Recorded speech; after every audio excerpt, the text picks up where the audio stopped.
మీ చేతిలో ఉద్యోగం ఉందా? సాఫ్ట్‌వేర్ ఉద్యోగం అని కాలర్ ఎగరేస్తున్నారా? ఏదో చిన్నపాటి ఉద్యోగం చేస్తున్నామని రిలాక్స్‌గా ఉన్నారా? అయితే మీకో బిగ్ అలర్ట్. మీ ఉద్యోగం ఇక మీ చేతుల్లో లేదు. మీరు ఏ క్షణమైనా రోడ్డున పడొచ్చు. ఇది మిమ్మల్ని భయపెట్టడానికి ఇదేదో నేను చెప్తున్నది కాదు. గ్లోబల్ టెక్ కాగ్నిజెంట్ దిగ్గజం ఇటీవల విడుదల చేసిన రిపోర్ట్ చూస్తే ఎప్పుడూ ఉద్యోగం పోతుందనే భయం వెంటాడక మానదు. ప్రపంచవ్యాప్తంగా 93% ఉద్యోగాలపై artificial intelligence AI death warranty జారీ చేసింది. చివరకు టెకీలే కాదండోయ్ బాబు, ప్లంబర్లు, ఎలక్ట్రీషియన్లు కూడా ఈ డేంజర్ జోన్ లో ఉన్నారట. అసలు ఏం జరుగుతోంది ఐటీ ప్రపంచంలో?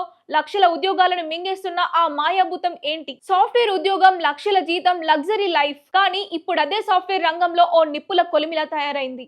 ఎప్పుడు ఎవరి ఉద్యోగం ఊడుతుందో తెలియని పరిస్థితి దాపురించింది. అవును, కాగ్నిజెంట్ గతంలో ఇచ్చిన రిపోర్ట్ ప్రకారం 2032 నాటికి 90% ఉద్యోగాలపై ఏఐ ప్రభావం పడుతుందని అంచనా. అంటే 9 ఏళ్ల టైం ఉందనుకున్నారు. కానీ సీన్ కట్ చేస్తే 2026 లోనే ఆ ముప్పు ముంచుకొచ్చింది. అనుకున్న సమయం కంటే 6 ఏళ్ల ముందే ఏకంగా 93% ఉద్యోగాలను ఏఐ గుప్పట్లోకి తీసుకుంది. లెక్కలు చూస్తే గుండె ఆగిపోవాల్సిందే.